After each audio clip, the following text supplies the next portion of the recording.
Assalamualaikum warahmatullahi wabarakatuh.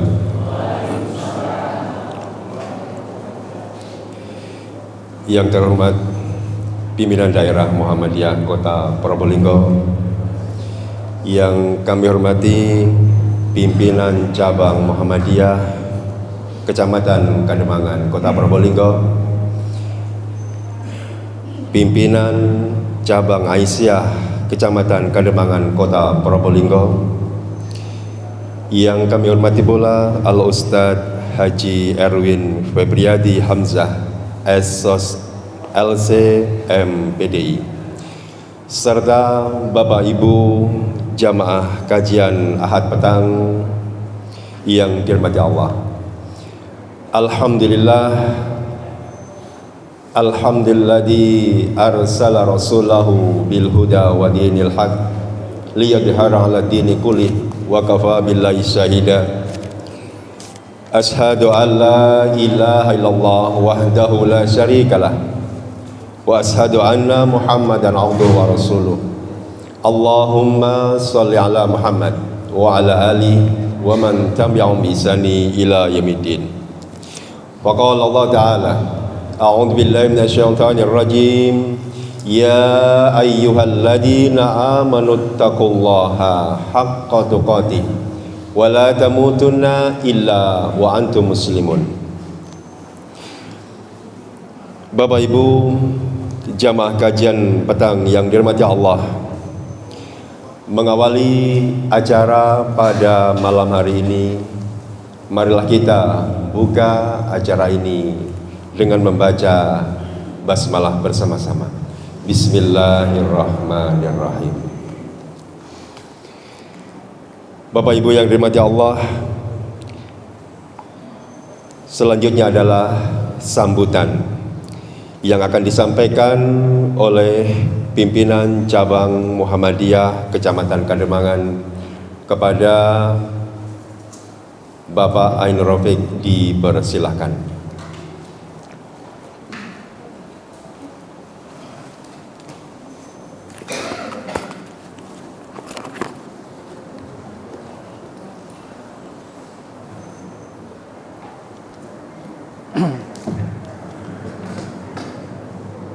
Bismillahirrahmanirrahim. Assalamualaikum warahmatullahi wabarakatuh. Yang terhormat Bapak Pimpinan Daerah Muhammadiyah Kota Probolinggo, yang terhormat juga Ibu Pimpinan Daerah Aisyah Kota Probolinggo, Bapak-bapak serta ibu-ibu pimpinan Muhammadiyah Cabang Kademangan dan Aisyah Cabang Kademangan yang saya hormati, dan juga yang kami hormati narasumber kita pada malam hari ini, yaitu Haji Erwin Febriadi Hamzah Esos LC MPD, dan juga satu lagi ada Ustadz Basit Abdul Basit, barangkali hadir pada malam hari ini, ternyata belum hadir. Kemudian yang kami hormati pula Ketua Takmir Masjid At-Taqwa yang pada malam hari ini telah menyediakan tempat yang sangat nyaman untuk beribadah dan sangat nyaman untuk mencari ilmu atau tholabul ilmi. Dan juga Bapak Ibu semua jamaah kajian Ahad petang yang dirahmati Allah. Oh, satu lagi ketinggalan, yaitu yang terhormat Master Kafil. Terima kasih bajunya yang telah diberikan kepada dai-dai kita.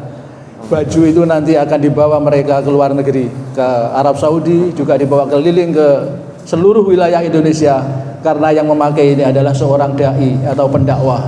Mudah-mudahan dengan baju yang Anda berikan itu nantinya menjadi keberkahan bagi usaha atau rezeki Anda, karena digunakan untuk kebaikan, yaitu untuk dakwah Islam. Bapak Ibu jamaah kajian petang yang dirahmati Allah, sebagai Ketua Cabang Muhammadiyah Kota Probolinggo, tepatnya Kecamatan Kademangan, saya mengucapkan banyak-banyak terima kasih atas kehadiran Bapak Ibu semuanya pada acara malam hari ini. Mudah-mudahan apa yang disampaikan oleh Ustadz kita, yaitu Bapak Erwin Febriadi, mereka adalah mahasiswa S2 di Universitas Islam Madinatul Munawwarah atau Universitas Islam Madinah, dan mereka juga pernah mengenyam kuliah di mana, Uganda, mana ya? Mana Ustaz? Sudan. Jadi juga pernah kuliah di Sudan. Intinya, marilah pada malam hari ini kita dengarkan, kita simak, dan kita resapi ilmunya, dan nantinya kita amalkan apa yang akan disampaikan Ustadz kita pada malam hari ini. Bapak Ibu yang dirahmati Allah, memang masjid ini belum sepenuhnya selesai. Jadi ini hanyalah masih lantai bawah saja, lantai atas belum selesai. Dan saya hanya punya pesan kepada para ustadz-ustadz yang ada di Madinah ini, karena di Madinah itu terkenal banyak orang-orang kaya.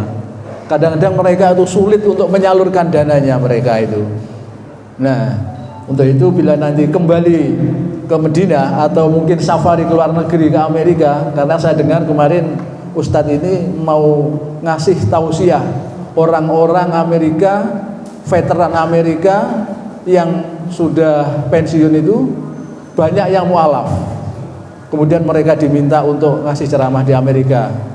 Nah, nanti ketika orang-orang di Madinah, orang-orang mungkin di Amerika itu sulit untuk menyalurkan dana keuangannya, bisa direkomendasi ke Masjid At-Taqwa untuk lantai atas. Untuk nomor rekening nanti bisa minta ke ketua takmirnya ini, Bapak Haji Abdul Rahim ini. Bapak Ibu yang dirahmati Allah, mungkin tidak banyak yang perlu saya sampaikan karena waktunya sudah agak malam. Yang terakhir adalah kita dengarkan nanti tausiah dari Ustadz Erwin ini. Untuk itu saya selaku Ketua Pimpinan Cabang Muhammadiyah Kademangan mohon maaf apabila pada malam hari ini ada kekurangan-kekurangan dan kekhilafannya, baik tempat mungkin yang kurang nyaman menurut panjenengan maupun ada makanan yang mungkin kurang enak. Untuk itu kami sebagai ketua cabang dan pada malam hari ini adalah juga ketua panitia istilahnya ya, kami mohon maaf yang besar-besarnya. Akhirul kalam, billahi taufiq wal hidayah. Wassalamualaikum warahmatullahi wabarakatuh.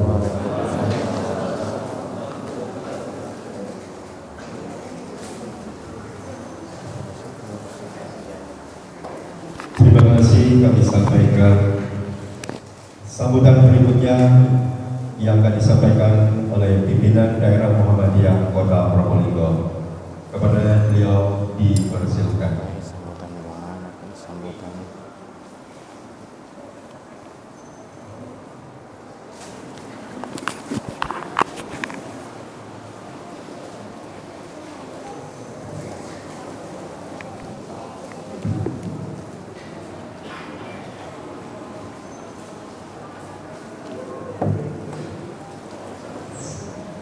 Bismillahirrahmanirrahim. Assalamualaikum warahmatullahi wabarakatuh. Alhamdulillahirabbil alamin. Wassalatu wassalamu ala rasul asrafil mursalin Muhammadin wa ala alihi wa sahbihi ajmain. Amma ba'du. Yang saya hormati Ustadz Erwin Febriadi Hamzah yang dari Madinah. Yang saya hormati Bapak-bapak pimpinan cabang sekota Probolinggo, wabil khusus pimpinan cabang Kademangan yang pada malam hari ini punya hajat, dan juga yang saya hormati pimpinan Aisyah Kademangan dan bapak-bapak takmir masjid sekota Probolinggo, wabil khusus takmir binaan kami Masjid Taqwa dan Masjid Al-Hikmah Ketapang, Kecamatan Kademangan. Pertama, marilah kita bersyukur kepada Allah pada malam hari ini kita bisa ketemu dengan seorang mubalik yang dari luar negeri. Mudah-mudahan pertama kita menimba ilmu dari Ustadz yang tadi malam kami jemput di Juanda. Yang kedua, kita juga sambil menyelam minum air. Artinya mungkin impian kami itu terpenuhi di saat kami merencanakan membangun masjid ini yang awalnya di depan itu. Kemudian teman-teman semua kekompakan, semua teman-teman untuk membangun rumah Allah ini, alhamdulillah membeli 2 kapling sini, dimundurkan, ini jadinya, alhamdulillah. Nah, dari impian yang dulu akan membangun masjid ini, kami di saat kami ketua cabang, pimpinan cabang Muhammadiyah Kademangan sebelum di PDM, memang mengangan-angan dapat bantuan dari Arab Saudi. Mudah-mudahan impian kami itu ada realisasi nanti, diridhoi oleh Allah Subhanahu wa taala. Itu intinya begitu.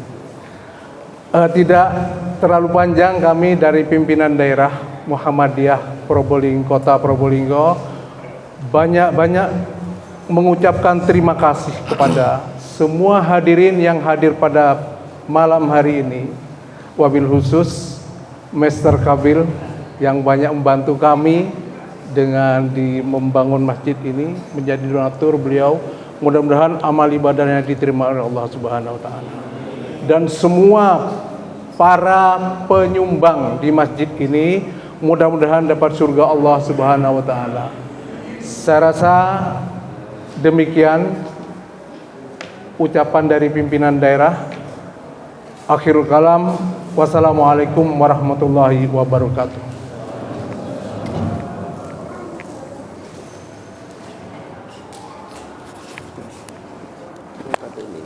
Iya, sampai.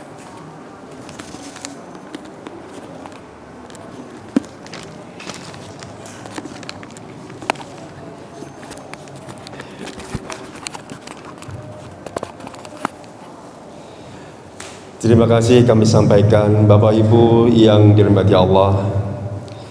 Selanjutnya adalah tausiah yang akan disampaikan oleh Al-Ustadz Haji Erwin Febriadi Hamzah, SOS LC MPD, Ketua Majelis Tabligh PCIM, Pimpinan Cabang Istimewa Muhammadiyah Saudi Arabia. Dalam hal ini akan membawakan sebuah tema, yaitu persiapkan anak yang soleh.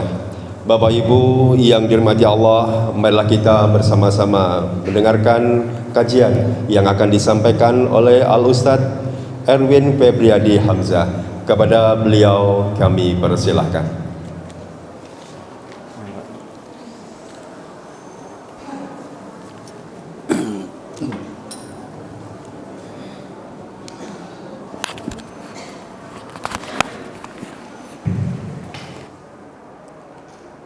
Bismillahirrahmanirrahim. Assalamualaikum warahmatullahi wabarakatuh.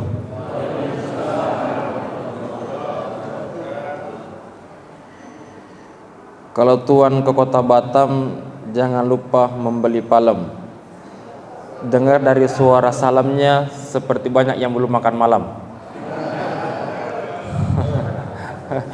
Masya Allah. Habis pengajian baru kita makan malam ya. Masya Allah. Atau sudah sebelum datang ke sini? Baik. Alhamdulillahi wa kafa, wassalatu wassalamun ala rasulillahil mustafa wa ala alihi wa sahbihi ahlul wafa. Qalu subhanaka la ilma lana illa ma 'allamtana innaka antal alimul hakim. Allahumma anfa'na bima 'allamtana wa 'allimna ma yanfa'una wa zidna ilman. Masya Allah. Ini berarti ceramahnya ini harus 2 jam karena 2 mic-nya. Masya Allah. Bapak dan Ibu yang dimuliakan Allah Subhanahu wa taala, yang saya hormati pimpinan daerah Muhammadiyah Probolinggo beserta jajaran yang hadir, pimpinan Aisyah Probolinggo yang hadir, Bapak dan Ibu alim ulama, para ustadz, para kiai yang hadir pada kesempatan ini, tokoh agama, tokoh masyarakat yang tak bisa saya sebutkan satu persatu namanya. Kalau disebutkan nanti bisa sampai subuh tidak selesai. Insya Allah yang kecil tak disebut nama, yang besar tak dihimbau gelar, semuanya dirahmati dan dimuliakan Allah Subhanahu wa taala. Semoga yang hadir semua ini mendapatkan keberkahan oleh Allah Subhanahu wa taala. Diberikan kemudahan untuk beribadah kepada Allah, dimudahkan rezekinya, dimudahkan urusannya, diberikan anak-anak yang soleh dan solehah, dilunasi semua hutangnya. Wah, kencang amin yang terakhir ini. Masya Allah. Bagaimana kabarnya semua Bapak Ibu, sehat ya? Alhamdulillah. Sehat perasaannya semua? Alhamdulillah. Sehat hatinya semua? Sehat dompetnya semua? Alhamdulillah. Bapak dan Ibu yang dimuliakan Allah Subhanahu wa taala, kata Nabi sallallahu alaihi wasallam, "Majtama'a qaumun fi baitin min buyutillah." Tidaklah berkumpul suatu kelompok, suatu komunitas di salah satu rumah Allah. Jadi rumah Allah di bumi ini adalah masjid. Kata Nabi, siapa yang berkumpul di rumah Allah, majtama'a qaumun fi baitin min buyutillah. Tidaklah berkumpul suatu kelompok manusia di rumah Allah Subhanahu wa taala. Apa yang mereka lakukan berkumpul? Apakah mereka menceritakan tentang sepak bola? Oh, tidak. Apakah mereka menceritakan tentang sinetron? Tidak. Mereka berkumpul mendengarkan firman Allah, mendengarkan ayat Allah, mendengarkan hadis Nabi. Maka apa yang mereka dapatkan, kata Nabi, orang yang berkumpul itu di rumah Allah, mereka mendengarkan nasihat agama, mendengarkan firman Allah, mendengarkan hadis Nabi, maka mereka akan mendapatkan 4 hal. Ya, 4 perkara. Ya. 1 perkara 25 juta. Kata orang Cina. Ya, orang yang berkumpul itu akan mendapatkan 4 hal. Yang pertama, kata Nabi, yang berkumpul di rumah Allah, mendengarkan ayat-ayat Allah, mendengarkan hadis Nabi, maka mereka akan mendapatkan nazala alaihimus sakinah. Allah akan menurunkan ketenangan hati, ketenangan jiwa. Jadi bapak dan ibu ini rela meninggalkan rumah, meninggalkan keluarga untuk sementara duduk di rumah Allah ini, mendengarkan tausiah, mendengarkan ceramah. Maka yang ibu bawa pulang yang pertama adalah ketenangan hati, ketenangan jiwa. Itu jaminan Nabi sallallahu alaihi wasallam. Jadi nanti kita pulang ini ke rumah, maka hati kita tenang. Kenapa? Karena Allah menurunkan ketenangan di masjid yang di dalamnya disebutkan firman Allah, disebutkan nasihat-nasihat agama. Banyak orang di luar sana, orang Eropa, orang Amerika datang ke Bromo, datang ke Tanah Toraja, datang ke Bali. Apa tujuan mereka datang? Rekreasi katanya. Apa tujuan rekreasi? Menghilangkan masalah, menghilangkan problem. Ya. Kenapa Ustadz tiba-tiba ingat Bromo? Karena besok saya mau ke Bromo. 2 hari ke depan lihatlah Instagram saya, sudah saya berfoto di sana. Ada Instagram Ustaz? Ada, follow lah. Ya, mereka datang ke Indonesia untuk apa? Mereka mengatakan di Indonesia itu surganya dunia. Kenapa? Karena gunung-gunungnya hijau. Ya, makanya orang Arab itu, Pak, kalau datang ke Bogor itu banyak lihat orang-orang Arab di situ datang, mereka kumpul di situ. Kenapa? Karena di Arab itu gunungnya itu gunung batu. Tidak ada seperti kita, gunungnya itu banyak pohon-pohon. Mereka batu semua. Makanya mereka menyebutkan Jabal Khadra. Jabal artinya gunung, Khadra artinya pohon. Jadi adalah pohon, gunung yang berpohon. Ya, karena gunung mereka tidak ada pohonnya, batu saja. Mereka takjub, maka mengatakan, oh Indonesia ini surganya ini karena gunung-gunung semua tumbuh pohon. Ya, mereka datang ke Indonesia untuk apa? Untuk cari ketenangan jiwa. Banyak masalah di rumah tangganya, banyak masalah di pekerjaannya. Mereka datanglah ke sini untuk menghilangkan stresnya, masalahnya, menghabiskan dolar, menghabiskan uang mereka, materi mereka. Tapi ketika sampai di sini, mungkin hilang sejenak, mungkin hilang sebentar. Tetapi kemudian ketika balik lagi ke rumahnya, tetap mereka dalam keadaan yang sama, kembali stres, kembali pusing. Kenapa? Karena dia tidak mendapatkan ketenangan yang hakiki, ketenangan yang sebenarnya. Ketenangan yang sebenarnya di mana? Ketenangan sebenarnya ada di dalam masjid. Kita mendengarkan pengajian. Ya, saking tenangnya jamaah itu, Pak. Di rumah dia tidak bisa tidur, tapi ketika duduk di pengajian dia tidur. Sebentar kalau sudah ada yang tidur, saya assalamualaikum warahmatullahi. Tidak bercanda Ibu ya. Kenapa? Karena di situ ada tenang. Coba lihat bapak-bapak itu kalau hari Jumat. Hari Jumat itu baru khotib mengatakan assalamualaikum warahmatullahi wabarakatuh. Innal hamda nasta'inuhu wa nastaghfiruh. Dia sudah ketika khotib mengatakan barakallahu li wa lakum fil Qur'anil azim, kata dia, kok cepat sekali ya khotibnya? Bukan cepat, bapak yang tidur. Itu saking tenangnya itu ya.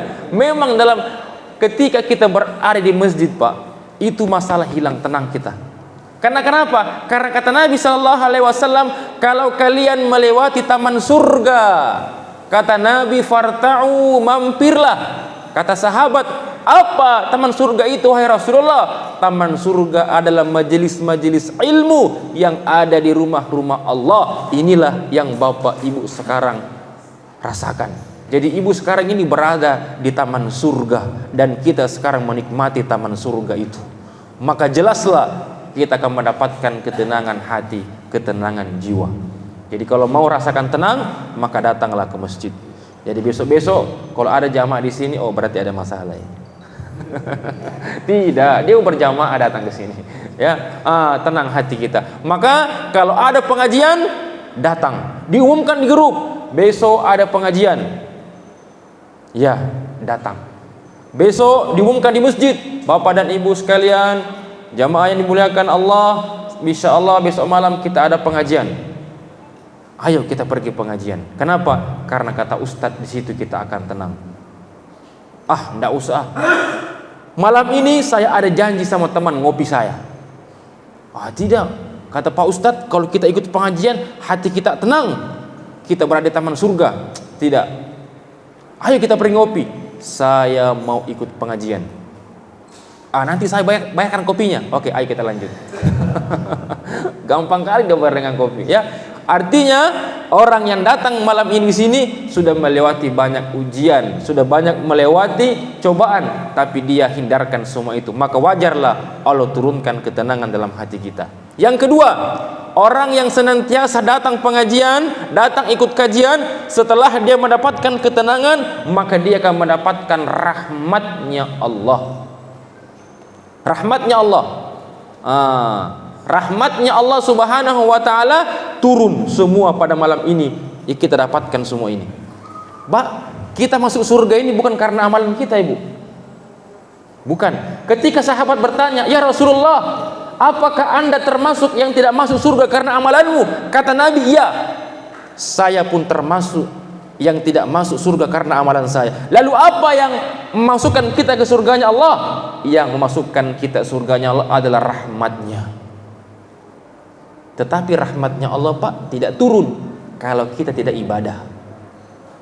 Ada orang dari dia lahir sampai dia meninggal dunia usianya 60 tahun lebih, di tempatnya dia hanya duduk berzikir ibadah tanpa keluar dari rumahnya. Dia hanya berdoa, sujud, rukut, ibadah, menyembah kepada Allah. Kemudian tiba ajalnya dia meninggal dunia. Ketika dia meninggal dunia, dia menghadap kepada Allah. Dia katakan, ya Allah, aku ingin masuk surga karena amalan saya. Kenapa dia mengatakan demikian? Karena dia yakin, dia percaya diri. Karena dia tidak pernah keluar rumah memandang yang haram, mendengar yang haram, berucap yang haram. Dia hanya berada di rumahnya, ruku, sujud, zikir kepada Allah. Maka dia mengatakan, ya Allah, aku ingin masuk surga karena amalan saya. Apa kata Allah? Wahai malaikat, dia mengatakan mau masuk surga karena amalannya, maka kuperintahkan engkau cabut matanya yang sebelah kiri. Ketika dicabut, timbang dengan amalan yang dia banggakan itu. Ketika ditimbang, ternyata batu mata sebelah kiri lebih berat daripada amalannya. Maknanya apa? Maknanya kalau kita mau masuk surga karena amalan kita tidak sebanding dengan nikmat yang Allah berikan kepada kita. Kenapa? Karena kita masuk surga bukan karena amalan, tapi karena rahmat Allah. Dan rahmat Allah tidak didapatkan kecuali dengan ibadah. Dan salah satu untuk mendapatkan rahmat Allah yang paling mudah adalah datang ke masjid, ikut pengajian, ikut kajian. Maka kalau ada pengajian, ikutlah supaya kita mendapatkan rahmat Allah. Setelah mendapatkan ketenangan, mendapatkan rahmat, kemudian Allah Subhanahu wa ta'ala menjamin orang yang datang pengajian, datang ikut kajian, didengarkan firman Allah, mendengarkan hadis Nabi, maka maghfurun lahum, Allah mengampuni dosanya. Allah mengampuni semua dosa-dosa kita pada malam hari ini. Kenapa? Karena jaminan dari Nabi SAW. Orang yang duduk di rumah Allah, mendengarkan kajian firman Allah, maka dia akan dihapus baginya. Yang dihapus dosa, hutang tidak dihapus. Ya. Besok ketika datang saudaranya, saudaraku bayarlah hutangmu. Kata Pak Ustadz, siapa ikut pengajian akan dihapus baginya. Karena temannya, yang dihapus itu adalah dosa, bukan hutangmu. Ya. Jadi orang ikut pengajian mendapatkan ketenangan jiwa, mendapatkan rahmat Allah, mendapatkan ampunan. Dan yang keempat, dzukirallahu fiman indah, Allah akan mendapatkan, dia akan mendapatkan namanya disebutkan satu persatu dan dibanggakan di depan malaikat-malaikat Allah. Saya, Bapak dan Ibu sekarang disaksikan Allah, disaksikan ribuan jutaan malaikatnya, dan Allah menyebutkan nama saya, nama Bapak, nama Ibu, dan Allah banggakan. Apa kata Allah? Wahai malaikat-malaikatku, lihatlah hamba-hambaku itu. Di saat sinetronnya sudah mulai jalan, ibu-ibu tinggalkan sinetronnya. Pokoknya habis ini baru kita nonton sinetron, kata dia. Dia tinggalkan semua urusan dunia. Ada bapak-bapak yang tadi siang kerja, dia lelah, dia tinggalkan tempat tidurnya sementara, dia ikut pengajian. Maka kata Allah, aku banggakan hambaku itu di Masjid At-Taqwa. Dia duduk pengajian, lepas sholat isya dia tidak pulang, dia mendengarkan, mentadaburi firmanku, mendengarkan hadis-hadis kekasihku Muhammad sallallahu alaihi wasallam. Maka 4 poin ini nanti kita akan bawa pulang. Tenang jiwa kita, mendapatkan rahmat, mendapatkan ampunan, dan juga nama kita dibanggakan oleh Allah Subhanahu wa ta'ala. Ini Pak Ustadz, kenapa dari tadi ke kanan dan ke kiri, ke kanan dan ke kiri? Iya, karena kebetulan saya baru pakai baju baru. Ya, saya mau katakan ini baju baru saya pakai. Kebetulan Mr. Kafil, jazakallah khair. Ada insyaallah yang digunakan ini berdakwah akan sampai pahalanya di hadapan Allah Subhanahu wa ta'ala. Kita doakan semoga beliau sehat selalu. Ya, dimudahkan keluarganya, disehatkan keluarganya insyaallah, dimudahkan segala urusannya. Bapak dan Ibu yang dirahmati Allah Subhanahu wa ta'ala, ada seorang ulama yang bernama Muqaitil bin Sulaiman. Siapa namanya?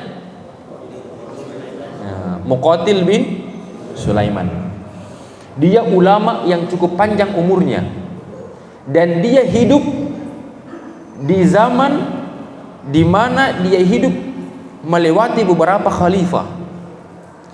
Khalifah yang pertama yang dia hidup itu bernama Ja'far al-Mansur. Siapa namanya? Ya, khalifah bernama Ja'far al-Mansur, ulamanya bernama Muqatil bin Sulaiman. Ya. Ketika hari pelantikan menjadi khalifah, khalifah itu Pak kurang lebih seperti presiden, tetapi dia lebih tinggi daripada presiden. Karena kalau presiden itu hanya memimpin satu negara, tapi kalau khalifah memimpin beberapa negara. Ya, makanya di zaman dulu itu sistemnya khalifah. Ya, jadi khalifah itu beberapa negara. Nah, Ja'far al-Mansur ini bagian daripada khalifah pada masa dinasti Abbasiyah. Dan ketika hari mau dilantik, ini dulu hebatnya orang dulu Pak. Orang dulu itu kalau dia mau dilantik jadi khalifah, pemimpin, maka yang pertama yang dia panggil adalah ulama. Maka dulu ulama sama umara, pemimpin dan ulama itu sejalan. Bahkan dulu pemimpin itu segan, bahkan sangat takut kepada ulama. Sama dengan seperti gubernurnya Madinah. Ketika datang Imam Syafi'i Pak, itu Imam Syafi'i rumahnya di Mesir.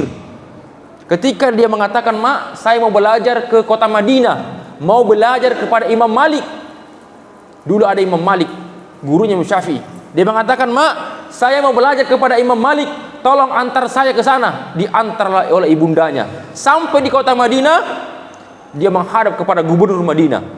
Kata mamanya, "Wahai gubernur Madinah, saya dari Mesir bersama dengan anak saya bernama Syafi'i ingin belajar kepada Imam Malik, tolong antarkan saya ke rumahnya Imam Malik."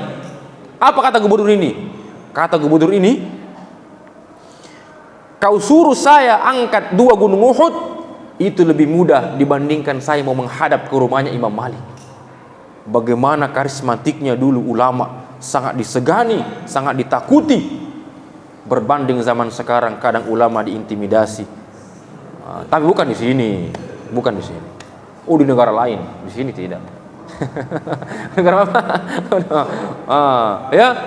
Kemudian datanglah Imam Syafi'i menghadap kepada Imam Malik, kemudian diketuk pintunya. "Assalamualaikum." "Waalaikumsalam." Pembantunya menjawab, "Apa gerangan?" "Saya datang dari Mesir, ingin berguru kepada Imam Malik," kata Imam Syafi'i. Waktu itu masih kecil. Kemudian dia ke belakang, beberapa menit kemudian keluarlah pembantunya. Dia mengatakan, "Ada apa?" "Ada seorang anak mau belajar dengan engkau bernama Syafi'i." Kata pembantunya, "Keluarlah engkau," kata Imam Malik, "keluarlah sampaikan kepada Syafi'i, suruh dulu hafal kitabku bernama Muwatta, baru saya ajar dia." Kembali dia ke Syafi'i. "Syafi'i," kata Imam Malik, "dia akan mengajar engkau kalau engkau sudah hafal kitab bernama kitabnya Muwatta." Jadi ada kitabnya Imam Malik Pak, namanya kitab Muwatta. Inilah kitab hadis tertua di dunia, namanya kitab Muwatta yang dikarang oleh Imam Malik, gurunya Imam Syafi'i di Madinah. Ketika disampaikan itu, apa kata Imam Syafi'i? "Sampaikan kepada Imam Malik, Muwatta sudah di sini semua." Jadi sebelum dia datang, dia sudah hafal Muwatta. Nah, seandainya jamaah sebelum datang saya di sini, saya bilang sama ketua panitia, bilang sampaikan kepada jamaah bahwa malam ini kita akan pengajian tentang bagaimana menjadikan anak soleh. Kata jamaah, anak soleh semua sudah di sini Pak Ustaz. Ya, begitu dah ulama dulu. Imam Syafi'i itu Pak, luar biasa beliau itu. Selesai dia berguru di Mekah, kemudian dia Imam Malik, dia dikirimlah ke guru yang lain. Imam Syafi'i itu Pak, saking cerdasnya, beliau kalau ke pasar itu tutup telinganya pakai kapas. Kenapa? Karena kalau dia ke pasar mendengarkan apa yang dia dengar, maka langsung dihafal semuanya. Itu Imam Syafi'i. Imam Syafi'i kalau dia baca buku harus ditutup. Kalau dia membaca halaman sebelah kanan, halaman sebelah kiri harus ditutup. Kenapa? Karena kalau kapan dia membaca halaman kanan dan sempat terlirik halaman sebelah kiri, maka ikut terhafal juga halaman sebelah kiri. Saking cerdas Syafi'i. Tetapi Imam Syafi'i, Pak, pernah dia duduk depan rumahnya. Tiba-tiba ada seorang perempuan lewat, dari ujung rambut sampai ujung kaki tertutup semua. Tetapi karena ada angin kencang, tak sengaja tersingkaplah betisnya perempuan itu. Tak sengaja dilihat oleh Imam Syafi'i, dia tak sengaja. Kemudian tersingkaplah dia punya betis. Kemudian Imam Syafi'i melihat itu dan tak sengaja, langsung hafalannya kacau, Pak. Sampai-sampai dia mengatakan, syaqaitu ila Waqi, aku mengadu kepada guruku Waqi an su'i hifzi, akan kerusakan hafalku, kekacauan hafalku. Kemudian gurunya menasihati, ya Syafi'i, al ilmu nurun, ilmu adalah cahaya, wa nurullahi la yutil as, ilmu adalah cahaya dan cahaya tak diberikan kepada orang yang suka maksiat. Itu Imam Syafi'i. Imam Syafi'i baru melihat, itu mudah sengaja melihat betis, langsung hilang hafalannya, Pak. Kacau hafalannya. Ya. Kata jamaah, saya juga Pak Ustadz, ini hafalan saya kacau. Kenapa, Pak? Tidak ada hafalan saya. Bagaimana mau kacau tidak ada hafalannya? Itulah Imam Syafi'i. Ya, dulu, Pak, biasa kalau Ramadan, waktu saya belum keluar negeri belajar, itu biasa teman-teman dari Palestina datang ke Indonesia safari dakwah, biasa Ramadan. Biasanya saya dituju sebagai penerjemah, ya kan? Itu penerjemah. Nah, suatu ketika selesai sholat maghrib, kita mau menuju ke tempat acara, beliau ceramah, saya terjemah. Tapi sebelum sampai di sana, kita mau makan dulu, karena kita mampirlah di di toko, ya, di toko. Saya sama dia, karena dia tidak turun, saya yang turun. Saya bilang saya turun. Dia bilang dia jangan turun Pak Ustadz, biar saya yang turun. Dia yang turun, pas sampai di depan pintu toko itu, dia balik lagi ke mobil. Saya bilang, le itu kenapa kalau bahasa Mesirnya? Le, kenapa? Dia bilang, saya tidak bisa. Kenapa? Karena penjaga kasirnya buka aurat, dapat pakai jilbab. Dia pulang lagi ke mobil. Kenapa? Karena takut hafalannya rusak. Oh begitu? Oh, turunlah Ustadz Erwin, datang ke petantang petenteng dia. Ambil saya. Kata supirnya, Pak Ustadz nggak takut hafalannya hilang? Sudah hilang lama dia, hafalannya hilang. Di mana hilangnya? Masuk di bandara, kata pramugari, Pak Ustadz mau minum apa? Hilang 1 juz. Turun dari bandara, hilang 1 juz. Sudah hilang 2 juz di situ. Lewat di mall, hilang 1 juz. Ya, itulah bagaimana ulama dulu menjaga hafalannya, menjaga penglihatannya. Nah, samalah dengan siapa? Dengan Muqatil ini. Dia mengatakan, Ja'far al-Mansur, saya mau dilantik menjadi khalifah. Sebelum dilantik, tolong panggilkan ulama bernama Muqatil bin Sulaiman. Ketika dipanggil, datanglah ke istana ulama ini. Ulama sederhana, dia tidak bukan orang kaya, bukan orang terpandang. Datanglah dia. Kata Ja'far al-Mansur yang akan dilantik pada hari itu, kata beliau, wahai Muqatil bin Sulaiman, engkau adalah ulama, engkau adalah alim, orang soleh. Tolong nasihati saya, karena hari ini saya mau dilantik menjadi khalifah. Kata Muqatil bin Sulaiman, baiklah, saya nasihati Anda. Itu kata beliau, menurut apa yang saya dengar atau apa yang saya lihat. Ya, kata Muqatil, saya nasihati Anda apa yang saya lihat atau apa yang saya dengar. Karena memang Pak, apa yang dilihat itu beda. Karena boleh jadi apa yang didengar tidak sesuai dengan berita yang ada. Karena terkadang berita dari mulut ke mulut itu ada yang berkurang, ada yang bertambah. Tapi kalau dilihat dengan mata, itu langsung tidak ada yang kurang, tidak ada yang lebih, pas sesuai dengan kejadian. Kata khalifah ini yang akan dilantik, katanya, nasihati saya dengan apa yang pernah kau lihat. Baiklah, katanya, wahai Ja'far al-Mansur, yang engkau akan dilantik menjadi khalifah, saya akan nasihati Anda dengan apa yang saya lihat. Khalifah yang Anda gantikan ini, sebelum Anda, bernama Hisham bin Abdul Malik. Siapa namanya? Hisham bin Abdul Malik. Jadi Khalifah yang akan dilantik adalah Ja'far al-Mansur. Dia menggantikan khalifah sebelumnya bernama Hisham bin Abdul Malik. Kata beliau,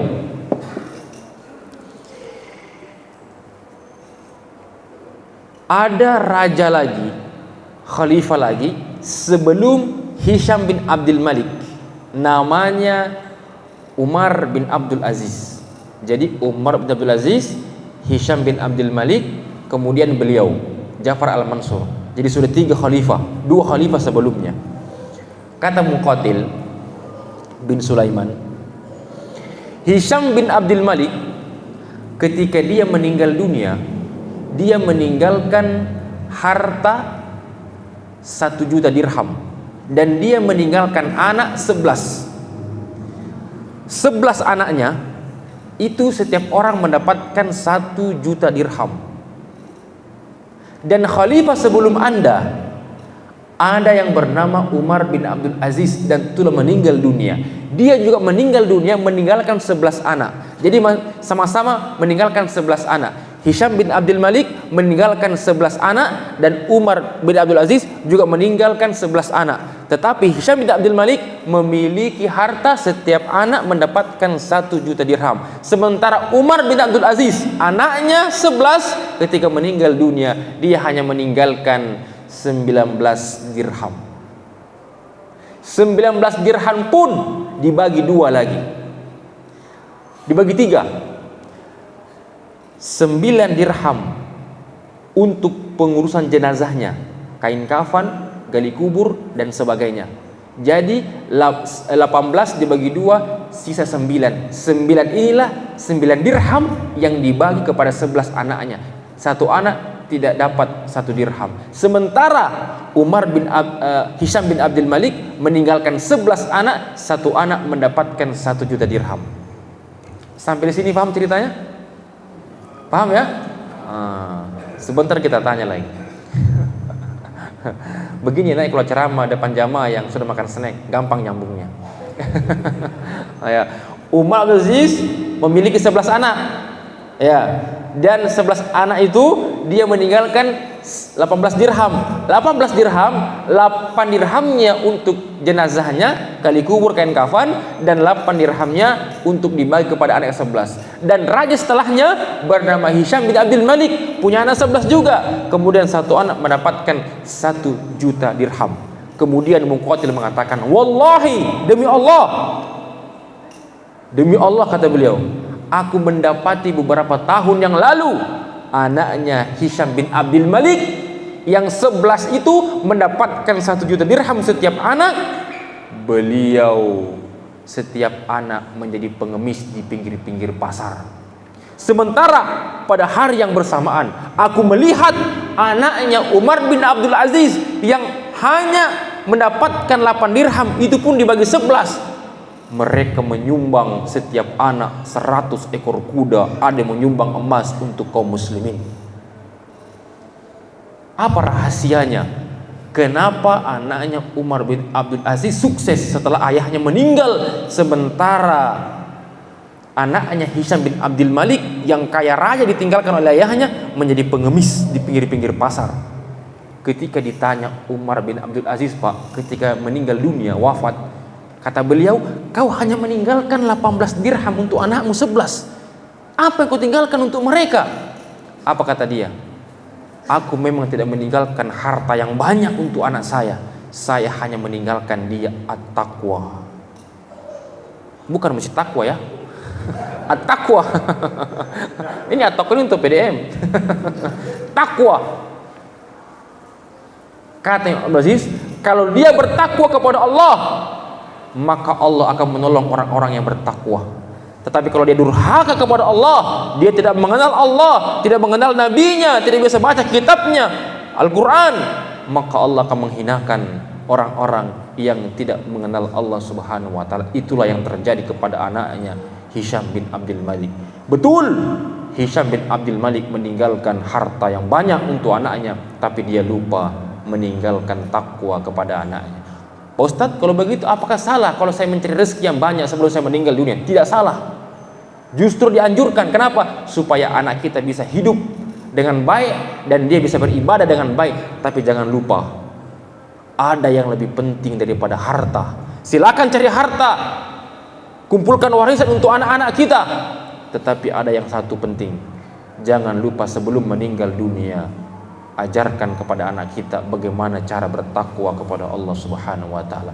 Pelajaran dari Umar bin Abdul Aziz dan Hisham bin Abdul Malik, bahwa ternyata yang membuat anak sukses setelah orang tuanya meninggal bukan harta warisan, tetapi adalah takwa, mengajarkan agama kepada anak.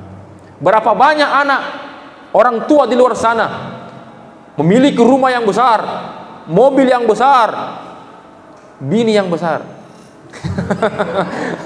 Rumahnya besar, mobilnya besar, tetapi ketika kemudian dia meninggal dunia, anak yang diharapkan, yang mentalkinkan dia ketika kita menangis, ibu kita ketawa karena kita lahir ke dunia ini. Tetapi ketika meninggal dunia, orang tua yang diharapkan ada anak di samping kita mengucapkan la ilaha illallah. Tetapi kemana anak itu? Yang kita timang-timang, yang kita gendong, yang kita asuh di saat kita mau menghadap kepada Allah, mau menghadap seluruh amalan kita yang kita harapkan agar anak ini bisa mengantarkan kita ke surganya Allah, justru dia hanya datang cekrek, cekrek, cekret. Tolong doakan mama saya guys, amin, amin, amin, amin, amin. La haula wala quwata illa billah. Semoga kita tidak termasuk orang tua yang merugi sebelum meninggalkan dunia ini. Tinggalkanlah, ajarkanlah anak kita ilmu agama. Makanya Allah memperingatkan kita dalam Al-Quran, wal yakhshal ladzina law taraku min khalfihim dzurriyyatan. Hendaklah para orang tua itu khawatir, takut ketika meninggal dunia mereka meninggalkan dzurriyyah, anak keturunan du'afa, yang lemah. Tafsir menyebutkan yang dikatakan lemah di sini bukan lemah dalam harta, Pak. Bukan lemah masalah dunia, tapi lemah dalam keadaan beriman, lemah tidak bertakwa kepada Allah Subhanahu wa taala. Padahal nanti di antara yang bisa menyelamatkan kita dari siksa kubur, dari siksa api neraka adalah anak yang soleh. Bagaimana kita menciptakan anak yang soleh sementara kita tidak mendidik anak itu, Pak? Investasi orang tua.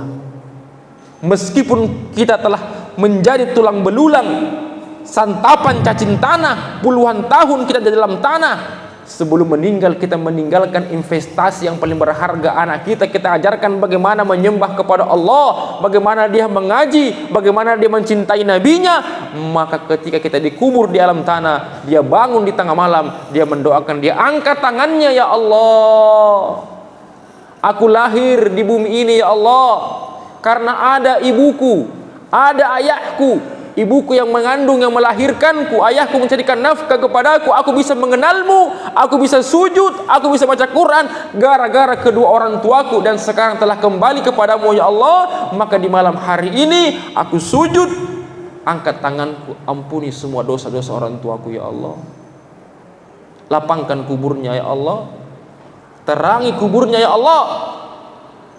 Beruntunglah orang tua ketika meninggal dunia mendapatkan anak seperti itu. Bapak Ibu sekalian, saya termasuk anak yang tidak pernah lihat bapak. Saya dirawat sama ibu saya. Saya ketika lahir bapak sudah tidak ada. Jadi saya tidak pernah lihat bagaimana wajahnya bapak saya. Waktu dulu itu tidak ada foto. Nah, jadi kalau saya tanya bagaimana bapak saya itu, ibu, kata nenek saya, kau bercermin itulah bapakmu. Mirip katanya, begitulah bapak. Ya, saya termasuk sendiri, saya dibesarkan sama ibu saya. Tapi alhamdulillah ibu saya itu kuat, Pak, ibu, kuat dia. Biasa itu kalau anak tunggal, anak sendiri itu biasa dia manja dia. Biasa dia itu tidak mau jauh sama orang tuanya. Saya juga begitu sebenarnya. Cuman ibu saya tegas. Kata dia, Erwin, jangan kau nempel di ketiak saya. Kalau kau nempel terus kau jadi hantu nanti. Maka saya dikirimlah pesantren, saya dikirim ke luar negeri, saya dikirim belajar. Setiap saya pulang, mak, saya mau pulang. Sudah berapa hafalan hadismu? Itu yang ditanya. Sudah berapa, bagaimana hafalan Quran? Itu yang ditanya. Dia tidak tanya berapa realmu. Dia tanya begitu. Ya, itulah ibu saya. Mudah-mudahan dia sehat selalu. Ya. Kata Al-Quran, wal yakhshal ladina law taraku min khalfihim dzurriyyatan di'afa. Maka hendaklah pada orang tua takut khawatir ketika dia meninggal dunia, bukan khawatir ketika meninggalkan harta yang kurang, tapi takwa. Kenapa, Pak? Kalau kita bertakwa, nanti Allah yang akan membuka pintu rezeki kita. Nanti Allah yang akan memudahkan seluruh urusan kita. Kenapa? Karena takwa itu pemancing rezeki. Makanya Umar bin Abdul Aziz ditanya, apa yang kau tinggalkan untuk anakmu? Dia katakan takwa. Kata kuncinya takwa. Kenapa? Karena takwa adalah kunci untuk memancing rezeki, Pak. Kalau kita kerja, kita akan mendapatkan gaji kita selama sebulan mungkin, ya. Tetapi itu gaji. Beda sama rezeki, Pak. Rezeki itu nilainya tak terhingga. Ya, kalau gaji terbatas, sudah ada ketetapannya, tapi kalau rezeki tidak. Makanya Allah menetapkan dalam Al-Quran, menegaskan, wa may yattaqillaha yaj'al lahu makhraja. Dalam Al-Quran, barang siapa yang bertakwa kepada Allah, maka Allah akan berikan solusi hidupnya. Setiap problem rumah tangga, problem pekerjaan, problem anak, kalau dia bertakwa, kata Allah, kata Allah yang akan menyelesaikannya. Kenapa terkadang kita ini hidup ini susah, Pak? Hidup ini kita merasa kita ini Allah tidak sayang sama kita. Banyak cobaan bertubi-tubi. Kita sudah menyelesaikan satu, datang lagi satu. Ya begitulah dunia, cobaan. Kalau tidak mau diuji, ya meninggal saja. Ustaz, saya tidak bisa meninggal, Ustaz. Nah, kalau ada jenazah, ikutlah di situ. Ya. Kata Allah, siapa yang bertakwa kepada Allah, maka Allah akan berikan solusi hidupnya. Setiap problemnya maka akan diselesaikan. Itu Allah sampaikan. Tapi satu kuncinya, bertakwa kepada Allah. Orang dulu, Pak, banyak punya pesantren. Orang dulu itu tidak ada istilah donasi, tidak ada donatur, tidak ada. Tetapi kenapa bisa menghidupkan ribuan santrinya bersama dengan guru-gurunya, stafnya? Kenapa? Karena di dalamnya banyak takwa. Maka rezeki yang Allah berikan. Makanya Allah menegaskan ayat selanjutnya, wa may yattaqillaha yaj'al lahu makhraja wa yarzuquhu min haitsu la yahtasib. Barang siapa yang bertakwa kepada Allah, maka Allah akan berikan solusi hidup baginya, dan Allah akan datangkan rezeki dari arah yang tidak pernah dia sangka-sangka. Itu takwa, Pak. Jadi kalau kita meninggalkan untuk anak kita takwa, maka anak kita akan dijamin oleh Allah. Dan termasuk kita, selama kita hidup di dunia ini, maka bertakwalah kepada Allah. Ustaz, apa itu takwa, Ustaz? Takwa itu adalah kita menyembah kepada Allah, mengindahkan seluruh perintah Allah, dan menjauhi segala larangan Allah. Apa yang dilarang oleh Allah, maka tinggalkan. Apa yang menjadi perintah Allah, maka lakukanlah. Itulah takwa.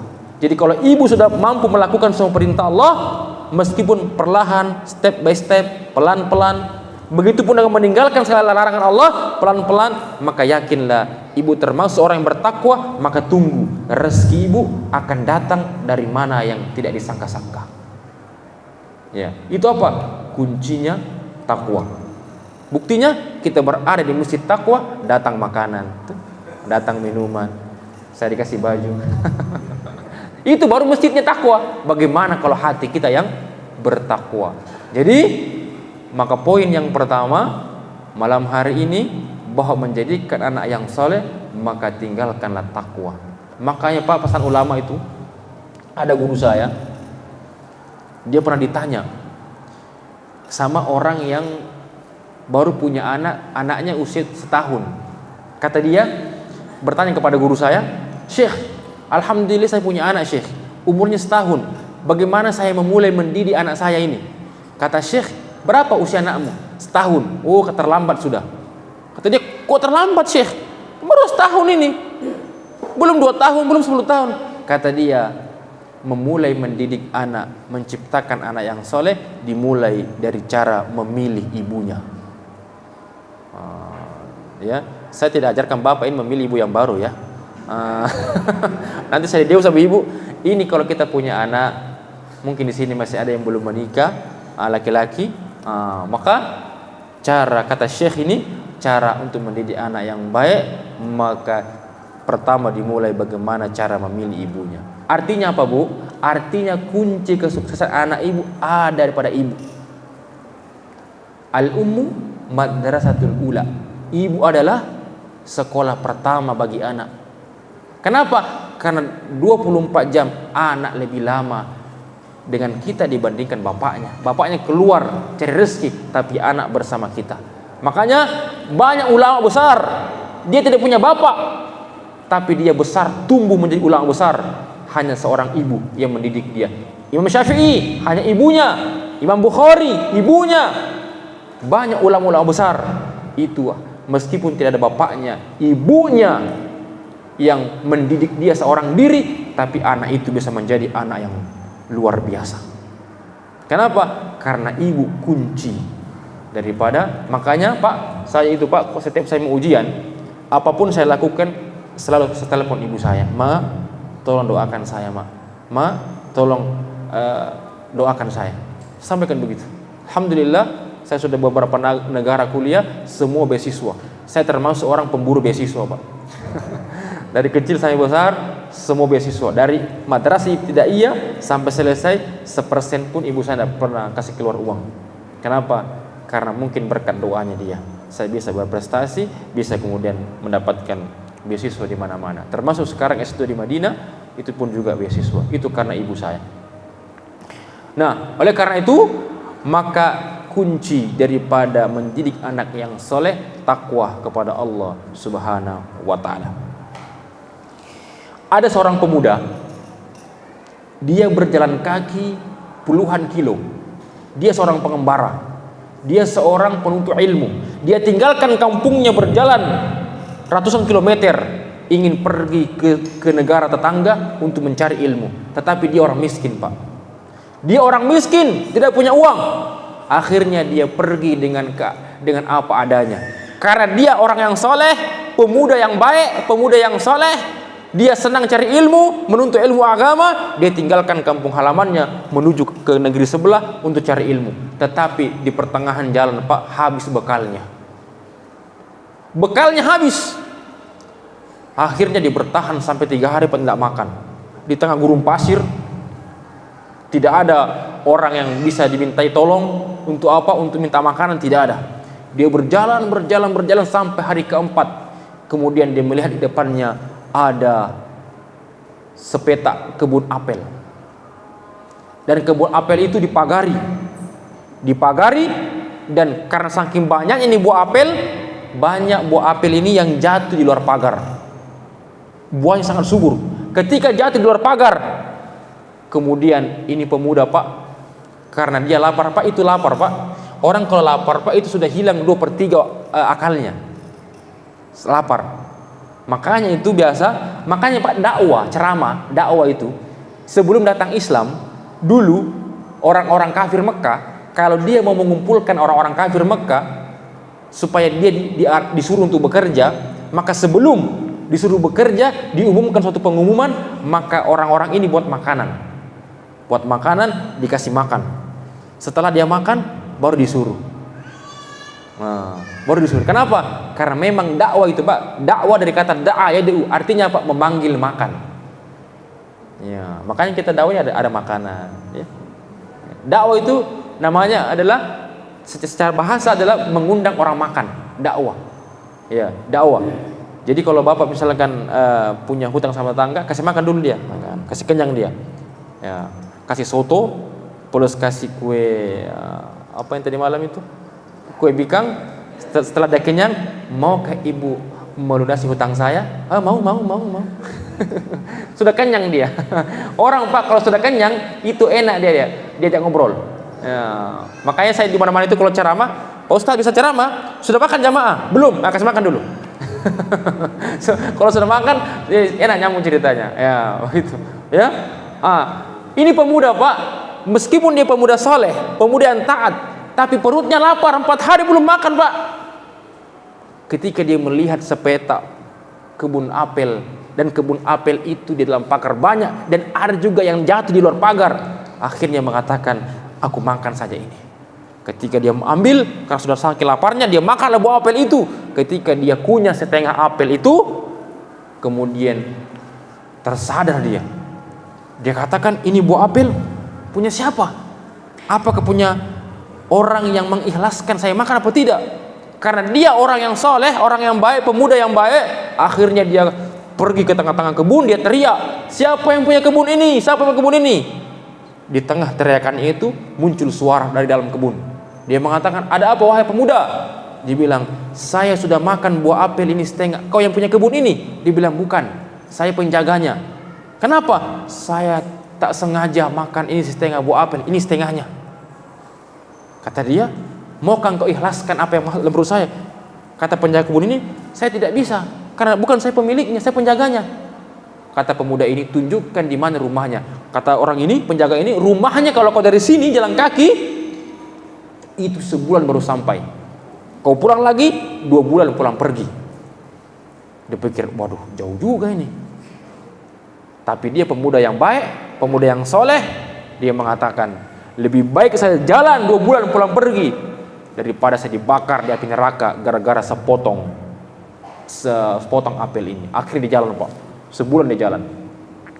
Ketika sebulan jalan, sampailah di tempat tujuan alamatnya. Ketika sampai di situ, dia ketuklah pintu rumahnya. Keluar seorang bapak tua. Dikatakan, Assalamualaikum. Bapak tua menjawab, Waalaikumsalam. Ada apa gerangan? Saya bukan orang sini, kata pemuda itu. Lalu apa? Tujuanmu ke sini? Tujuan saya ke sini, betulkah kebun apelmu yang disebutkan tempatnya di sana? Bilang, kata bapak tua ini, iya, itu kebun saya. Kenapa? Begini, Pak. Duduklah dia. Saya ini, Pak, seorang pengembara, penuntut ilmu. Saya datang dari kampung ini mau menuju kampung sebelah. Untuk apa? Untuk cari ilmu. Tapi bekal saya habis. Di tengah jalan saya mendapati kebun bapak ini banyak buahnya, dan ada yang jatuh di luar pagar. Jadi saya makan untuk menghilangkan lapar saya. Tapi ketika saya makan, saya tersadar bahwa ini tidak hal bagi saya, karena saya belum minta izin kepada bapak sebagai tuan punya kebun. Maka kedatangan saya ke sini, 1 bulan lepas saya jalan dari kebun bapak ke sini. Kalau bapak tidak kasih saya halal, bapak keterlaluan. Nah, itu bukan bahasa dia, itu bahasa saya.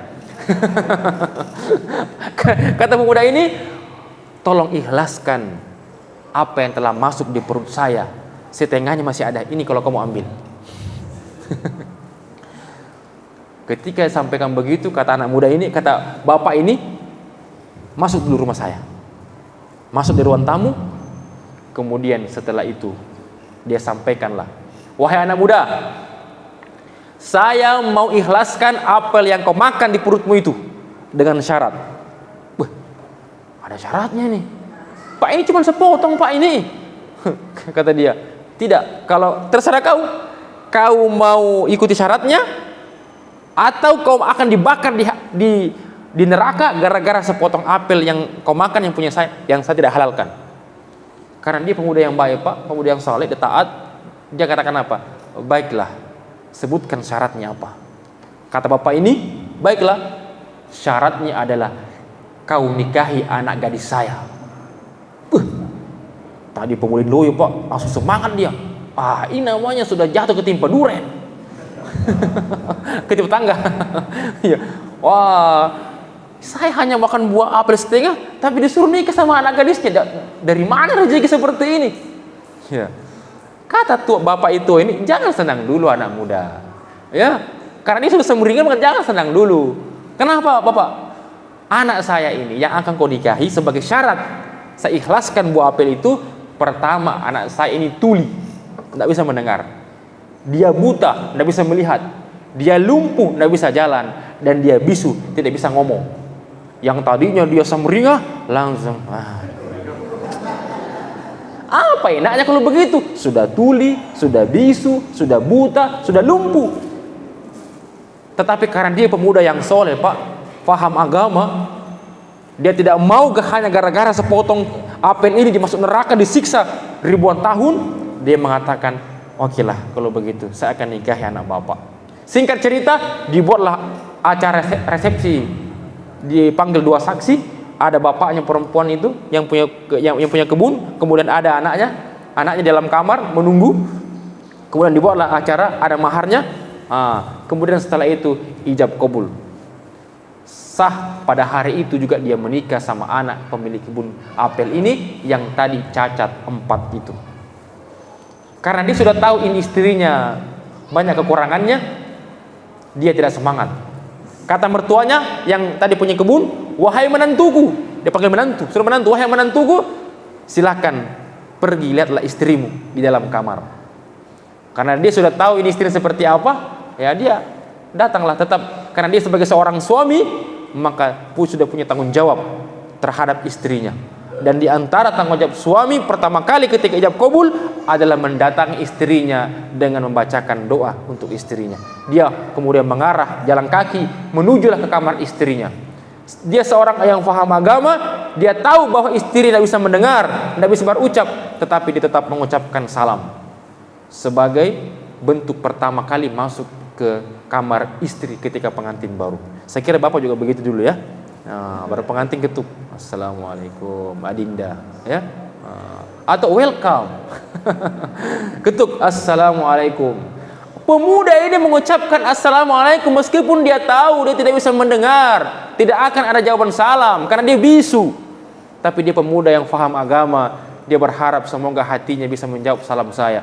Dia memberikan salam 3 kali, assalamualaikum, assalamualaikum, assalamualaikum. Salam yang ketiga, kemudian terdengar suara dari dalam, waalaikumsalam warahmatullahi wabarakatuh. Kaget dia, Pak. Jangan-jangan saya salah kamar ini. Katanya istri saya ini tidak mendengar, buktinya didengar salam saya. Katanya istri saya ini bisu, kenapa dia bisa menjawab salam? Jangan saya salah kamar ini, jangan kamarnya orang ini. Karena dia penasaran, dia buka lah pintu. Ketika dia buka, berdiri depan pintu seorang wanita yang cantik, rambut terurai, kemudian alis yang bagus, putih, tinggi dan bersih. Ketika dia melihat itu tambah kaget dia. Siapa ini? Dia lari ke ruang tengah menjumpai mertuanya. Pak, siapa kamar yang saya datangi itu? Jangan-jangan kamar orang lain atau kamar anak bapak yang lain? Dibilang, bukan wahai menantuku, itulah istrimu. Wah, karena istrinya langsung duduk dia. Pak, tolong jelaskan apa yang terjadi. Ya. Kata mertuanya, mau sekali atau mau banget?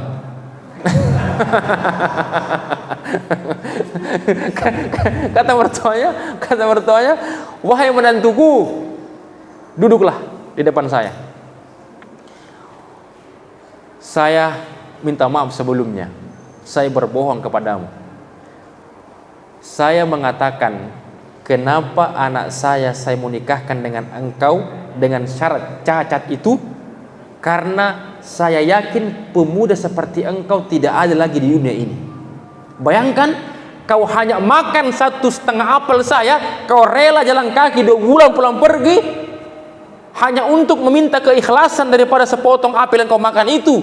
Tidak ada manusia yang seperti ini, rela berjalan kaki hanya sepotong apel. Jangankan sepotong apel, masih punya tetangga kita jolok dia.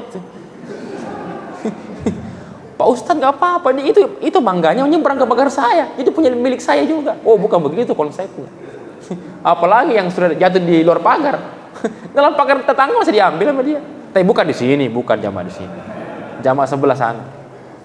Ya, kata mertuanya begini, wahai menantuku, saya mengatakan anak saya itu tuli dan saya mau jodohkan dengan engkau karena saya yakin anak saya ini orang baik, orang soleha, anak soleha, maka dia tidak saya akan jodohkan dengan siapapun kecuali orang yang telah saya doakan dalam doa saya. Ternyata doa saya dikabulkan hari ini, diutuslah engkau. Kenapa engkau tiba-tiba makan? Itu sudah menjadi skenario daripada Allah Subhanahu wa taala. Itulah doa mungkin dikabulkan Allah. Kata menantunya, jelaskan saja langsung, kenapa kau katakan anakmu tuli? Saya katakan anak saya tuli Karena anak saya tidak pernah keluar rumah, dalam rumah mendengarkan yang haram-haram. Dia hanya mendengarkan tilawatil Quran, mendengarkan perkataan baik, mendengarkan perkataan aku dan mamanya. Dia tidak pernah mendengarkan haram. Itulah kenapa saya katakan tuli. Lalu mengapa aku katakan bisu? Bisu anak saya karena tidak pernah berucap, tidak pernah gibah, tidak pernah namimah, tidak pernah gosip, tidak pernah berkata-kata kasar, berkata-kata kotor, tidak pernah keluar rumah sumpah serapa orang. Kerjanya hanya berzikir, istighfar, baca Quran. Makanya saya katakan dia bisu. Lalu kenapa kau katakan dia buta? Karena anak saya tidak pernah melihat yang haram. Dia hanya melihat Quran, melihat wajahnya orang tuanya, dan tidak pernah keluar rumah melihat yang haram-haram. Lalu mengapa katakan lumpuh? Dia lumpuh karena tidak pernah keluar rumah tanpa izin saya. Itu pun dia kalau keluar ke tempat yang baik, bukan ke tempat yang tidak baik. Itulah kenapa saya katakan dia tuli, dia bisu, dia lumpuh, dia buta karena tidak pernah dalam tubuhnya melakukan yang haram-haram. Itulah kenapa kemudian saya jaga anak saya ini, dan ternyata Allah takdirkan bertemu dengan engkau, dan engkau adalah pemuda yang baik. Jangankan anak saya, jangankan nanti cucu saya, apel saja setengah yang kau makan ini kau rela jalan kaki untuk meminta keikhlasan, apalagi anak saya, pasti engkau akan jaga. Maka itulah yang sudah menjadi takdirmu. Kata mertuanya, anak wahai menantuku, jangan banyak tanya, masuk ke sana. Akhirnya masuklah dia, Pak. Kamarnya, terjadilah apa yang terjadi, jangan dibayangkan. Terjadi apa yang terjadi, jangan dibayangkan. 1 tahun kemudian lahirlah seorang anak yang kita kenal, yang menjadi gurunya para imam. Itulah Imam Hanafi. Imam Hanafi lahir dari 2 orang tua yang tidak pernah, ayahnya tidak pernah makan yang haram, ibunya apalagi tidak pernah melihat yang haram, mendengar yang haram, berucap yang haram. Lahirlah Imam Hanafi. Kita punya imam 4 imam mazhab: Hanafi, Maliki, Syafi'i, Hambali. Hanafi ini Pak lahir dari kedua orang tua yang tidak pernah darahnya mengalir dari darah yang haram. Maksudnya apa Pak Ustadz? Cerita panjang sekali ini. Maksudnya adalah kalau kita mau lihat anak-anak kita baik, jangan makanan yang kita kasih makan dia menjadi makanan yang haram. Karena anak yang kita kasih makan haram, Bu, dia masuk ke dalam mulutnya menjadi darah masuk ke jantung memompa ke otaknya ketika makan yang haram, berpikiran kotor. Itulah kenapa terkadang anak ini pikirannya main game saja.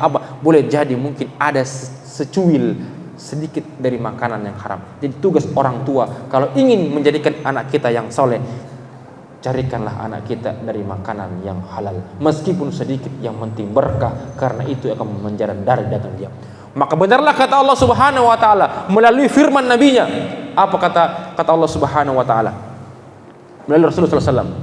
Ada seorang laki-laki yang datang kemudian ke Mekah, bajunya kusut. Kemudian dia datang dengan lidah yang lidahnya dia sudah makan dengan makan yang haram, pakaiannya haram, minumannya haram, makanannya haram. Kemudian dia mengatakan depan Ka'bah, ya Rabbi, ya Ilahi, Allahumma. Dia sampaikan hajat dan doanya. Apa kata malaikat depan Ka'bah itu? Tidak diterima doamu. Doamu ditolak. Tidak ada umrah bagimu, tidak ada haji bagimu. Kenapa? Karena makananmu haram, minumanmu haram, pakaianmu haram. Lidah yang kau pakai untuk mengucapkan Allahumma, ya Rabbi, ya Ilahi, itu juga lidah yang kau gunakan untuk memakan makanan yang haram, maka tidak ada doa yang ditolak. Maka makanan yang haram masuk dalam tubuh, itulah yang membuat anak kita tidak menjadi anak yang baik.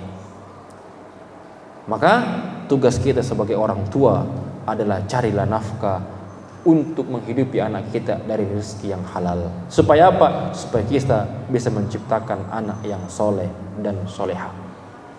Jadi yang pertama tadi takwa, yang kedua adalah sumber makanannya harus jelas.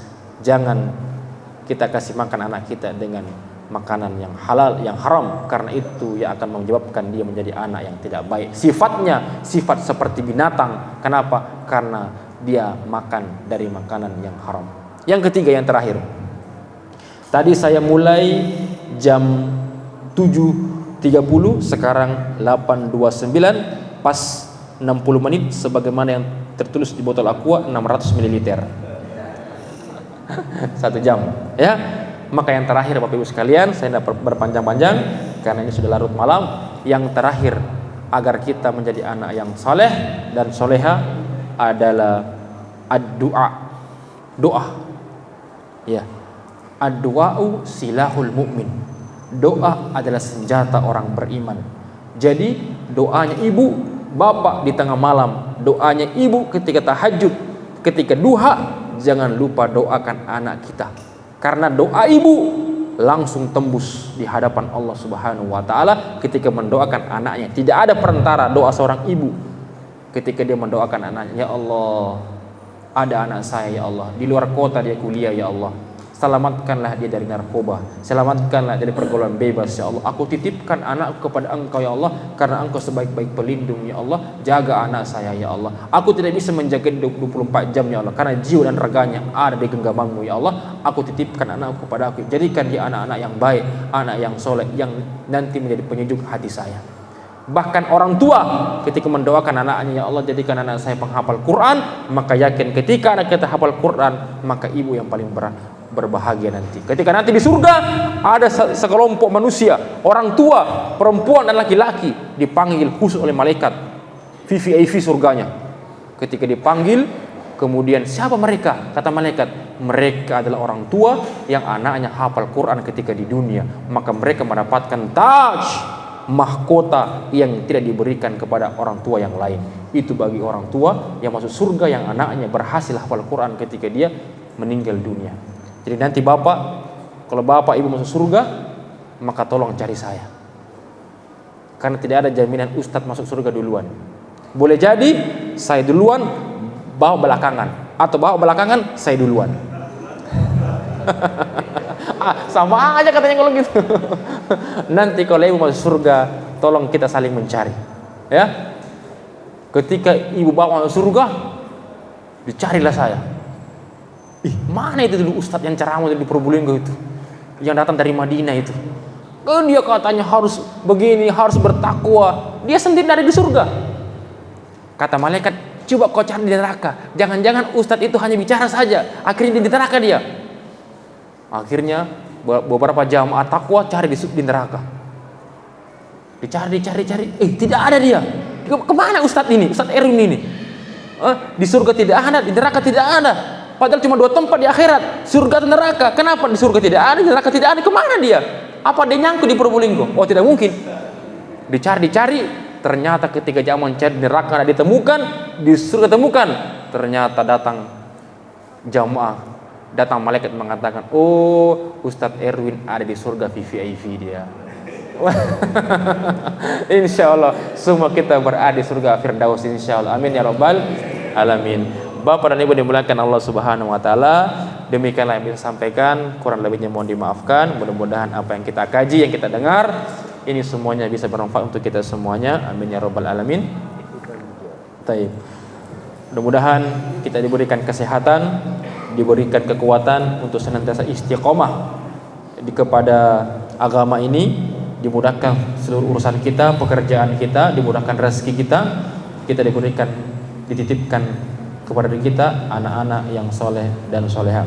Untuk keberkahan daripada majelis kita berdoa kepada Allah Subhanahu wa taala. Kita angkat kedua tangan kita, semoga Allah mengampuni segala dosa-dosa kita, mengabulkan segala doa-doa kita. Doa itu angkat tangan. Sebagaimana Nabi itu kalau berdoa apa? Dengan 3 cara. Nabi itu kalau berdoa terkadang tangannya menghadap ke wajah, 1, ya, 2, 3.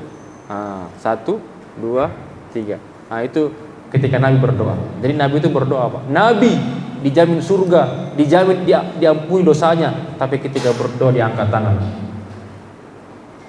Ada orang bukan Nabi, dosanya banyak, kalau tidur mengorok, makannya banyak, berdoa tangannya di paha. Kalau ibu dapat teman tangannya di paha berdoa, itu artinya ya Allah terserah, kabulkan tidak ya Allah. Berdoa angkat tangan di hadapan Allah Subhanahu wa taala. Dan doa itu Juga tidak terlalu umum dan juga tidak terlalu khusus. Tidak terlalu umum, tidak terlalu khusus. Ya Allah, aku punya tanah ya Allah 1 hektar. Di samping kirinya Pak Imam, samping kanannya Pak Desa ya Allah. Ini sekarang Pak Desa nakal sama saya ya Allah. Dan doa juga yang terlalu umum. Ya Allah, Engkau tahu yang aku mau. Amin. Kata malaikat, apa yang kau mau? Saya tidak tahu apa yang kau mau. Bapak Bismillah, mari kita berdoa di hadapan Allah Subhanahu wa taala. Kita ikhlaskan hati kita, kita tundukkan hati kita, kita angkat kedua tangan kita. Bismillahirrahmanirrahim. Alhamdulillahirabbil alamin. Hamdan na'imin hamdan syakirin hamdan yu'afi ni'mahu wa yukafi mazidah. Ya Rabbana walakal hamda kama yanbaghi li jalali wajhika wa azimi sultanik. Allahumma shalli ala Muhammad wa ala ali Muhammad. Ya Allah ya Rahman ya Rahim, kami berkumpul di masjid di rumahmu ini ya Allah, sebagaimana Engkau akan kumpulkan kami di padang mahsyarmu nanti ya Allah. Ya Allah ya Rahman ya Rahim, kami berkumpul semata-mata karena ingin mengharapkan ridha-Mu ya Allah, mengharapkan rahmat-Mu ya Allah. Curahkanlah ridha dan rahmat kepada kami semua ya Allah. Ya Allah, begitu banyak nikmat yang Kau berikan kepada kami, terkadang kami lalaikan, kami lupakan atas kelalaian kami ini ya Allah. Ampunilah segala dosa-dosa kami ya Allah, ampuni segala kehilapan kami ya Allah. Ya Allah, terimalah semua amal ibadah kami dan lipat gandakan ya Allah. Ya Allah ya Rahman ya Rahim ya Ghafur, Engkau Maha Pengampun ya Allah. Ampunilah dosa kedua orang tua kami ya Allah, terutama ibunda kami ya Allah, yang telah melahirkan, merawat, mengasihi, mendidik kami ya Allah. Ya Allah ya Rahman ya Rahim, begitu cinta ibunda kami kepada kami ya Allah. Terkadang waktu kecil kami makan ya Allah, dia sementara makan dan kami menangis ya Allah. Dia tinggalkan makanannya. Untuk apa? Untuk menggendong kami agar kami tidak menangis ya Allah. Ya Allah, terkadang dia tertidur, lelap tidurnya dan kami menangis. Dia bangun dari tidurnya, dia begadang satu malam untuk menjaga kami ya Allah. Terkadang dia pergi ke tempat acara, ke tempat pesta, dia membawa kami dan kami menangis. Semua mata melihatnya. Ibu kami malu ya Allah, tapi mereka tahan malunya agar kami tetap menjadi anak yang dicintainya ya Allah. Ya Allah ya Rahman ya Rahim, begitu besar perjuangan ibunda kami ya Allah, tapi sampai sekarang kami belum bisa membuktikan bahwa kami adalah anak yang berbakti ya Allah. Izinkan kami ya Allah, apabila orang tua kami telah tiada, ibunda kami telah Engkau panggil ya Allah, kami kirimkan doa untuknya. Jagalah orang tua kami ya Allah, tempatkan di tempat yang terbaik-Mu ya Allah.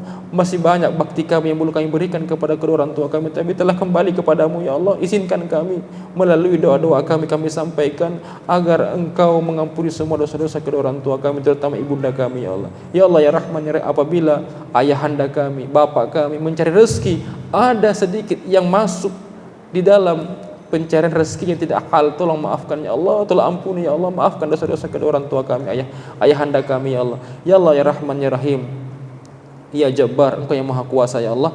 Jagalah pemimpin-pemimpin negeri kami ya Allah, sehatkan badannya ya Allah. Jadikanlah pemimpin-pemimpin kami pemimpin yang amanah, pemimpin-pemimpin yang mampu memberikan keadilan, sehingga terciptalah baldatun thayyibatun wa rabbul ghafur di negeri kami yang kami cintai ini ya Allah, Indonesia ini ya Allah. Ya Allah, jagalah guru-guru kami, ulama-ulama kami, kiai-kiai kami, sehatkan badannya ya Allah, istiqomahkan mereka berdakwah di jalan-Mu ya Allah. Ya Allah ya Rahman ya Rahim, ampuni semua dosa-dosa kami ya Allah, lipat gandakan pahala kami ya Allah, kumpulkan kami di surga-Mu sebagaimana Engkau kumpulkan kami di masjid ini di malam hari ini. Rabbana zalamna anfusana wa illam taghfir lana wa tarhamna lanakunanna minal khasirin. Rabbana atina fid dunya hasanah wa fil akhirati hasanah wa qina adzabannar. Walhamdulillahi rabbil alamin.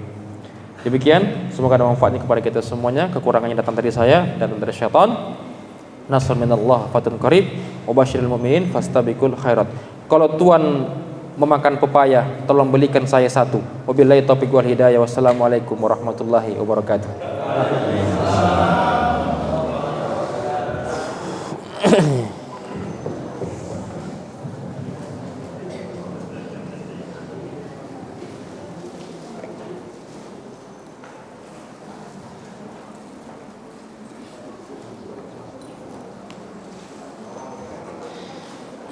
Terima kasih atas sampainya